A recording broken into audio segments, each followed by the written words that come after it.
Indian economy पे discussion जारी रखते हैं। मैक्रो इकोनॉमिक समष्टि अर्थशास्त्र का जो थिंकिंग हमने इसमें हमें देखने को मिल रहा है और जो करना चाहिए, थोड़ा बहुत रिकैप करें तो अमेरिका और हमारे में फ़र्क है। उसका प्राइवेट सेक्टर काफ़ी बड़ा है, स्ट्रॉन्ग है, डायनेमिक है, R&D पे खर्चा करता है, एम्बिशियस है, रिसोर्सेज हैं, जल्दी चेंज करता है, बड़े स्केल पे बड़ी चीज़ें कर पाता है, संसाधन है उसके पास। अमेरिका में लेबर कॉस्ट, अमेरिका में लेबर महंगा है, प्रोडक्ट सस्ती है, अमेरिका में इंटरेस्ट रेट्स बहुत कम हैं, तो फ़र्क है।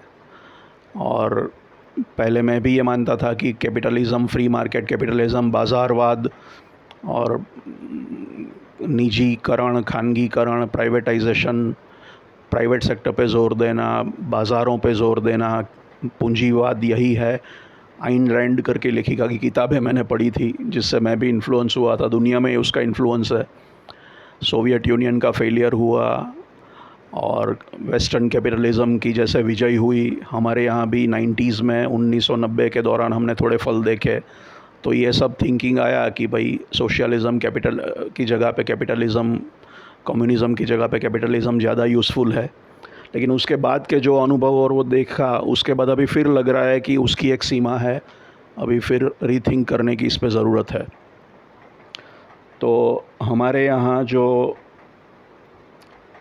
सरकार जो चाहती है कि प्राइवेट सेक्टर पे फोकस हो, तो वो हमें हेल्पफुल नहीं होने वाला है इतना, क्योंकि जैसे मैंने कहा हमारा प्राइवेट सेक्टर में अच्छी थोड़ी बड़ी कंपनियां हैं, बाकी छोटे छोटे कई बिजनेसेस हैं जिसमें ना स्केल है, ना एम्बिशन है, ना उनके पास रिसोर्सेज हैं, ना सोच है कि वो कुछ बड़ा कर पाएँ या करेंगे। और ऑलरेडी फैक्ट्रियों में काफ़ी ओवर कैपेसिटी है, जितना बना पाएंगे उतना वो बेच नहीं पाते हैं क्योंकि डिमांड नहीं है। तो सप्लाई साइड इकोनॉमिक्स पर जोर देने से काम नहीं हो रहा है। डिमांड नहीं है तो वो इन्वेस्टमेंट क्या करेंगे। तो अभी देख रहे हैं कि प्राइवेट सेक्टर में इन्वेस्टमेंट हो ही नहीं रहा है, काफ़ी सालों से नहीं हुआ है, क्योंकि प्राइवेट सेक्टर इन्वेस्ट नई कैपेसिटी में तब करेगा जब उसको नई कैपेसिटी की ज़रूरत पड़ेगी। अब ऑलरेडी जो कैपेसिटी है वही पूरी तरह यूज़ नहीं होती, क्योंकि उतनी डिमांड नहीं है, तो वो इन्वेस्ट करके क्या करेगा। तो उनको एनकरेज करो, सप्लाई साइड करो, सस्ते लोन दो, और वो भी कभी कभी मुश्किल है इन्फ्लेशन के दौरान। फिर भी वो लोग ये नहीं कर पाएंगे, क्योंकि उनको डिमांड दिखेगी तो करेंगे, और डिमांड दिखेगी तो आप नहीं बोलोगे तो भी वो करने वाले हैं। तो इंडियन प्राइवेट सेक्टर से बहुत ज़्यादा उम्मीद रखना ठीक नहीं है, क्योंकि उसकी कैपेसिटी नहीं है। एक्सपोर्ट में भी हम लोग इतने कॉम्पिटिटिव आज तक नहीं रहे, तो उनसे उम्मीद करें कि या तो डोमेस्टिकली बहुत ज़्यादा एक्सपांशन करे, नई नई टेक्नोलॉजी लाए, काफ़ी लोगों को रोज़गार दे, और या तो फिर काफ़ी एक्सपोर्ट करने लगे। ये अभी तक हुआ नहीं है और ये अभी होने के चांसेस भी कम हैं, बिकॉज़ काफ़ी छोटी छोटी कंपनियों में ये बटा है। थिंकिंग की प्रॉब्लम है, एम्बिशन की प्रॉब्लम है, रिसोर्सेज की प्रॉब्लम है, मैनेजमेंट की प्रॉब्लम है, फैमिली कंट्रोल है, साइज़ नहीं है, डिमांड नहीं है, ये सारी तकलीफ़ें हैं। तो उनको रिक्वेस्ट करने से, और रिक्वेस्ट करने की कोई ज़रूरत ही नहीं है, प्राइवेट सेक्टर अपने फ़ायदे के लिए काम करता है। कोई प्राइवेट कंपनी, एक ही उसका काम होता है, मकसद है प्रॉफिट मैक्सिमाइजेशन, अपना मुनाफा बढ़ाना, खर्चा घटाना, सेल्स बढ़ाना, खर्चा घटाना, और इस तरह मुनाफा बढ़ाना, यही उसका काम होता है। और सेल्स भी कुछ हद तक, जो बड़े हैं एम्बिशियस हैं, बाकी तो प्रॉफिट बढ़ाना और खर्चा घटाना, ये उनका काम है। और जहाँ पे उनको ये मौके दिखेंगे वहाँ पे वो ऑटोमेटिकली करेंगे, उनको रिक्वेस्ट करने की कोई ज़रूरत ही नहीं है। और आप रिक्वेस्ट करोगे कि नहीं करोगे, ये मौका उनको दिखेगा तो वो करने ही वाले हैं। तो उनको बोलना कि प्लीज़ इन्वेस्ट करो का कोई मतलब नहीं है। वो अपने स्वार्थ के लिए काम करते हैं, और वही, उसमें कोई गलत नहीं है, यही डिज़ाइन है, बेसिक सेटिंग ही यही है प्राइवेट सेक्टर की। हर कंपनी को अपने स्वार्थ के लिए, अपने फ़ायदे के लिए सोचना है, और उनका काम नहीं है एम्प्लॉयमेंट जनरेट करना। वो तो कम से कम एम्प्लॉई से काम चलाएंगे, सामने से सबके पगार नहीं, तनख्वाह नहीं बढ़ाने वाले, ना बहुत ज़्यादा लोगों को भर्ती करने वाले हैं, क्योंकि कभी भी साइकिल आएगा, तेज़ी मंदी होगी तो मंदी होगी, बस्ट आएगा तो वो क्या करेंगे, सबको निकालना पड़ेगा उनको। तो खाली खाली लोगों को भर्ती नहीं करने वाले, वो खाली खाली लोगों की तनख्वाह नहीं बढ़ाने वाले, क्योंकि वो तनख्वाह भी सस्टेन नहीं कर पाएंगे वो। जब तो ज़रूरत पड़ेगी तो सब करेंगे, ज़रूरत पड़ेगी तो भर्ती भी करेंगे, ज़रूरत पड़ेगी तो तनख्वाह भी बढ़ाएंगे, लेकिन वो ज़रूरत उनके स्वार्थ के हिसाब से, उनके बिज़नेस इंटरेस्ट के हिसाब से होना चाहिए। देश प्रेम से नहीं करेंगे। वो देश प्रेम करने जाएंगे तो वो बर्बाद हो जाएंगे। तो उनका काम नहीं है देश की इकोनॉमी पे ध्यान देना, उनका काम है अपनी एंटरप्राइज़ पे ध्यान देना। वो अपनी एंटरप्राइज़ को ज़्यादा एफिशिएंट बनाना, ज़्यादा प्रॉफिट कमाना, वही उनका धर्म कर्म जो बोलो वो थिंकिंग है। उसके कारण उनसे आप उम्मीद नहीं रख सकते कि बहुत ज़्यादा एम्प्लॉयमेंट जनरेट करेंगे, ये करेंगे, वो करेंगे। वो तो ले ऑफ कर देंगे, निकाल देंगे जब उनको समझ में नहीं आएगी क्या करें, कैसे सैलरी चुकाएं, या खर्चा कम करने के लिए सैलरी काटेंगे, या कम क्वालिफाइड लोगों से काम चलाएंगे, तो ऑटोमेशन बढ़ाएंगे इंसान लेने की बजाय। तो उनको मगजमारी माथापच्ची कम है लेबर से माथापच्ची करने की, अगर ऑटोमेशन हो जाए फैक्ट्री में तो इसके कारण प्राइवेट सेक्टर को अगर कर सकता तो उसने कर दिया होता, और वो कर पाएगा और स्थिति में होगा तो वो कर ही लेगा। इसमें आप सरकार को ना कुछ करने की, ना कुछ बोलने की, ना कुछ कहने की ज़रूरत है।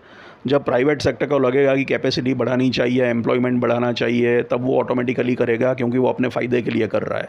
उसमें आपको ना रिक्वेस्ट करने की ज़रूरत है, ना उसके लिए कुछ आसान करने की ज़रूरत है, अपने आप कर लेगा।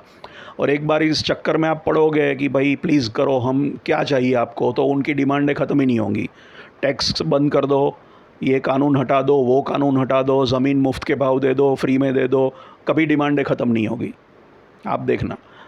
और वो ये सब डिमांडें उनकी फुलफ़िल करो, फिर भी वो आपको चाहिए कि देश की इकोनॉमी को ऊपर ले आएंगे ताकि एम्प्लॉयमेंट जनरेट करेंगे, फैक्ट्रियाँ डालेंगे, तो वो नहीं होने वाला। अगर उनके दिमाग में बैठेगा तभी वो करेंगे कि ये करने से उनका फ़ायदा है। वो अपने फ़ायदे के लिए सोचते हैं, देश का फ़ायदा सोचना उनका काम नहीं है, वो सरकार का काम है। तो इनके भरोसे नहीं बैठ सकते, क्योंकि अभी तक वो उतना ज़्यादा नहीं कर पाए हैं अमेरिका और इंडियन प्राइवेट सेक्टर की तुलना करें तो ये एक इन पे उनसे उम्मीद रखना ठीक नहीं है। उसमें डिसअपॉइंटमेंट, निराशा होने का चांस है। उसमें उनकी मैं गलतियाँ नहीं देख रहा हूँ, लेकिन ये रियलिटी है। उसी तरह फॉरेन डायरेक्ट इन्वेस्टमेंट के पीछे भागना और उसको अट्रैक्ट करने की कोशिश करना, ये भी पागलपन है। फॉरेन डायरेक्ट इन्वेस्टमेंट भी इसी तरह काम करता है। फॉरेन इनकम की कंपनी भारत की यहाँ इन्वेस्ट करेगी, अगर उसके बिज़नेस सेंस में वो होगा तो, कि भारत में इन्वेस्ट करने से उसको मुनाफा होगा, फ़ायदा होगा, खर्चा कम होगा, तो आप अपने आप करेगा। आपको उसको वरमाला पहनाने की कोई ज़रूरत ही नहीं है, वो अपने आप आएंगे। आपको बुलाना नहीं पड़ेगा, वो खुद आके आपके दरवाज़े पे आपके पीछे आएंगे, आपको बोलेंगे हमको करना है, आप उनके पीछे भागोगे और वो आएंगे, ऐसा नहीं होगा। हाँ, वो कहते रहेंगे, फिर और डिमांड करेंगे इसी तरह की, ये कानून हटा दो, वो कानून हटा दो, ये फैसिलिटी दो, वो फैसिलिटी दो, वो सब बोलते रहेंगे, बड़ी बड़ी बातें करेंगे, लेकिन करेंगे नहीं। करेंगे तभी जब उनका फ़ायदा होगा तब। तो प्राइवेट आपके कहने से वो नहीं आएंगे, और आप सप्लाई साइड आसान कर दो, ईज़ ऑफ बिज़नेस करो, ये करो, वो करो, ठीक है, लेकिन business sense, strong business logic उनके लिए है कि ये हिंदुस्तान में इन्वेस्टमेंट करने से हमें फ़ायदा है, प्रॉफिट होगा, खर्चा कम होगा, तो वो करेंगे, वरना नहीं करेंगे। बाकी कुछ भी आप कर लो, उससे नहीं होगा, और उल्टा उनकी डिमांडें बढ़ती जाएंगी। तो ये भी एक रियलिटी है। तो सरकार को एफडीआई के पीछे भी बहुत ज़्यादा सोचने की और चिंता करने की ज़रूरत नहीं है। ये कोई रूट नहीं है, और हमें प्राइवेट कैपिटल की, फॉरेन कैपिटल की ज़रूरत ही नहीं है एक्चुअली। क्यों फॉरेन का पैसा हमको चाहिए? हाँ, टेक्नोलॉजी कुछ और नया ज्ञान है, वो अलग बात है, नया ज्ञान है, लेकिन खाली पैसा, खाली कैपिटल की क्या ज़रूरत है? वो ऐसा कोई ज़रूरी है नहीं। तो एफडीआई का भी वही सीन है जैसे प्राइवेट कैपिटल का सीन है। एक सिंपल एग्जांपल ले लो, हम स्टॉक मार्केट देखें तो हम सुनते हैं वर्ड एफआईआई और FPI, foreign institutional investment and foreign portfolio investments. मतलब ये भी फॉरेन कैपिटल है जो स्टॉक मार्केट में आया है। तो भारतीय स्टॉक मार्केट में काफ़ी फॉरेन कंपनियों ने पैसा लगाया है शेयर मार्केट में, वो फाइनेंशियल हेज फंड्स और वो सब टाइप के लोगों ने, और वो भयानक पैसा आया है। वो किसने इनवाइट किया? किसी ने नहीं कहा, कोई अट्रैक्ट करने नहीं गया, वो अपने आप आया, क्योंकि उनको लगा कि भारतीय शेयर मार्केट में कमाई का उनके लिए मौका है। एफडीआई इतना नहीं आया जितना एफआईआई आया होगा, एफपीआई आया होगा, और वो कोई अट्रैक्ट करने, उनको रिक्वेस्ट करने भी नहीं गया था, अपने आप आया, क्योंकि उनको बिजनेस लॉजिक लगा उसमें। उनको लगा, सही गलत जैसा भी लगा, उनको लगना चाहिए कि इसमें लॉजिक है, हम कमा पाएंगे, तब वो करेंगे। इसलिए एफडीआई के पीछे जो सरकार का फोकस है वो मिसगाइडेड है मेरे हिसाब से। उसको रीथिंक करना चाहिए। ट्रिकल डाउन इकोनॉमिक्स भी काम नहीं करता, एक्चुअली ट्रिकल अप ही होता है।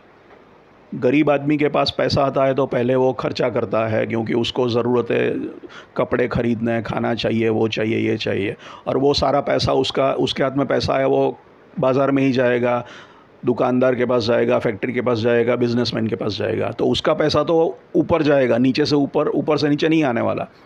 क्योंकि ऊपर वालों के पास जब पैसा आता है तब वो बचा सकते हैं, क्योंकि उनको पैसा खर्चने की ज़रूरत नहीं है।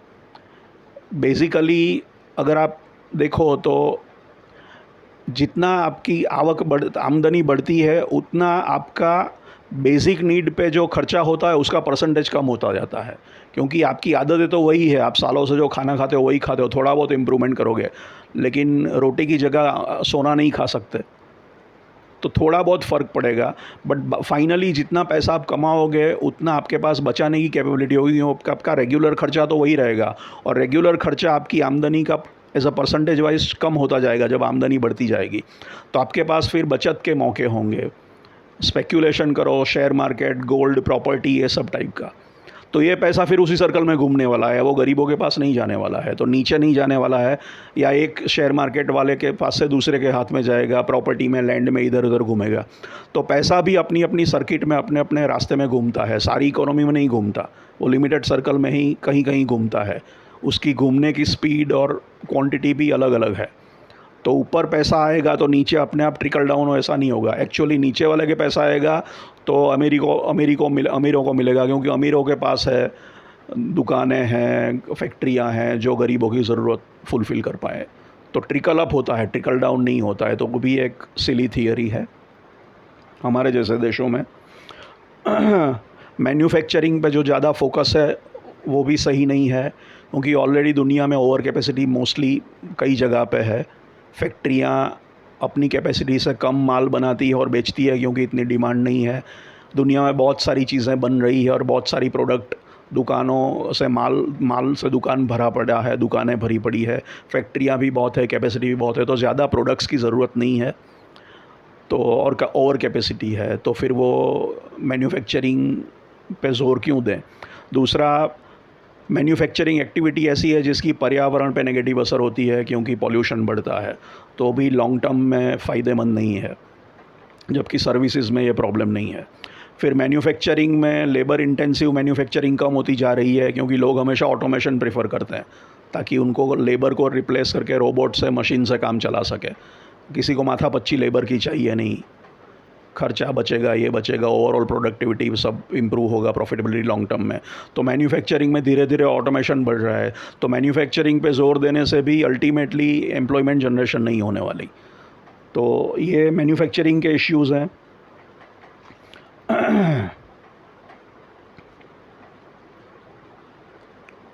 इसके कारण मैन्युफैक्चरिंग पे फोकस करना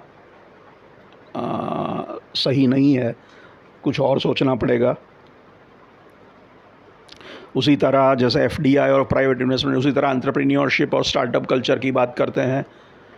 अभी तो स्टार्टअप और एंटरप्रेन्योरशिप में ग्लोबली तकलीफ़ें हैं, फंडिंग कम हो गई है, फंडिंग विंटर बोल रहे हैं। दुनिया में अभी ऐसी सिचुएशन है कि स्टार्टअप्स में पैसा आना कम हो गया है, तो बहुत ही कम अच्छे स्टार्टअप्स को पैसा मिलेगा। जिनके पास जेन्युइनली कुछ बहुत बढ़िया आइडिया हो और बहुत बढ़िया प्रोडक्ट हो, आइडिया हो, बहुत अच्छे एंटरप्रेन्योर वाली कैपेसिटी वाले वो लोग हों, उनको थोड़ा बहुत पैसा मिलेगा, वो कर पाएंगे। लेकिन आप चाहो कि भाई हर कॉलेज का लड़का एंटरप्रेन्योर बन जाए और उसको पैसा मिल जाए और वो कुछ बना दे और वो 10 लोगों को नौकरी पे रख दे, तो ये नहीं होने वाला। क्योंकि वैसे भी इतने सारे लोग जब स्टार्टअप करने जाते हैं तो हर कोई नया जीनियस नहीं होता, मोस्टली तो कॉपी करते हैं। तो 2-3 चीज़ें एकदम इनोवेटिव होती है, बाकी मोस्टली मी टू टाइप की सब इंटरनेट वाली, ई कॉमर्स वाली, प्लेटफॉर्म, रियल इकोनॉमी की जगह पे वर्चुअल पे जाओ, वही टाइप के आइडियाज़ होते हैं। उसमें कुछ बहुत ज़्यादा दुनिया बदलने वाला नहीं होता, कुछ ही लोगों में वो होता है।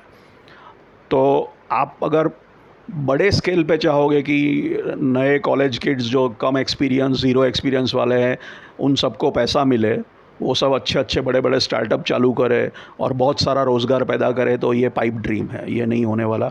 वैसे भी उस सेक्टर में अभी तकलीफ़ें हैं, पैसा आना कम हो गया है, तो बहुत कम अच्छे एंटरप्रेन्योर्स को, हाई टेक बड़ी बड़ी अच्छी इंस्टीट्यूट में पढ़े हुए कॉलेज स्टूडेंट्स को और जिनके पास रियली बढ़िया आइडिया है उनको ही फंडिंग मिलेगी, बाकी सब। और स्टार्टअप में फेलियर भी बहुत ज़्यादा है, हर नए बिज़नेस में फेलियर रेट ज़्यादा है। तो उनसे उम्मीद रखना कि भाई इकोनॉमी को वो आगे ले जाएंगे और एम्प्लॉयमेंट जनरेशन करेंगे, वो हर आदमी सेल्फ एम्प्लॉय होकर फिर लोगों को एम्प्लॉयमेंट देगा, वो होने के चांसेस बहुत कम हैं।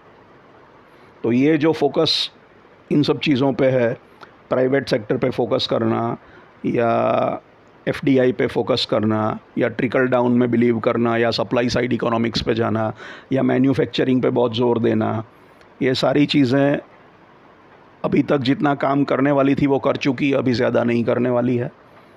इंफ्रास्ट्रक्चर डेवलपमेंट पे भी बहुत ज़्यादा ज़ोर दिया जा रहा है। जब भी सरकार खर्चा करने की बात करती है तब इंफ्रास्ट्रक्चर पे ही खर्चा होता है। वो भी एक किसी ने बोल दिया कि भाई इंफ्रास्ट्रक्चर पे इतना खर्चा करेंगे तो इतना गुना मल्टीप्लाइड बाय x 7 टाइम्स और समथिंग उसका जीडीपी पे असर आएगा। पता नहीं किसने ये स्टडी किया, कितना रोबस्ट है, मैं इसको मानने को, स्वीकारने को तैयार नहीं हूँ। बेसिकली ये पैसा अभी इंफ्रास्ट्रक्चर में जो इन्वेस्टमेंट होता है उससे क्या फ़ायदा होता है, किसको फ़ायदा होता है, उसी कंस्ट्रक्शन में ही वो पैसा घूमता रहता है, उसी सेक्टर में फ़ायदा रहता है, इकोनॉमी के हर स्ट्रेटा में वो पहुंचता नहीं है। तो उसका भी एक लिमिटेशन है। वो आज तक आप वही चीज़ करते आए हो, तो उसमें कुछ नया नहीं होने वाला। अब कुछ अलग डिफरेंट करने की ज़रूरत है। तो ये सारी चीज़ें समझने की ज़रूरत है सरकार को। और कैपिटल प्रोजेक्ट्स पे खर्चा करना, मतलब इंफ्रास्ट्रक्चर पे, मतलब कंस्ट्रक्शन पे खर्चा करने का जो फोकस है, मैन्युफैक्चरिंग का जो फोकस है, प्राइवेट सेक्टर का जो फोकस है, एफडीआई पे जो फोकस है, एंटरप्रेन्योरशिप और स्टार्टअप से फ़ायदा होगा सबको, ये जो फोकस है, प्रोडक्शन पे, मैन्युफैक्चरिंग पे फोकस है सर्विसेज की बजाय, ये सारी चीज़ें अभी तक इस पे भरोसा रख के हम बैठे रहे हैं और वो यहाँ तक हमको ले आई है, लेकिन बहुत आगे ले जाना इस पर संभव नहीं है। उसके लिए रीथिंक की ज़रूरत है। इस पर हम चर्चा जारी रखेंगे। Thank you.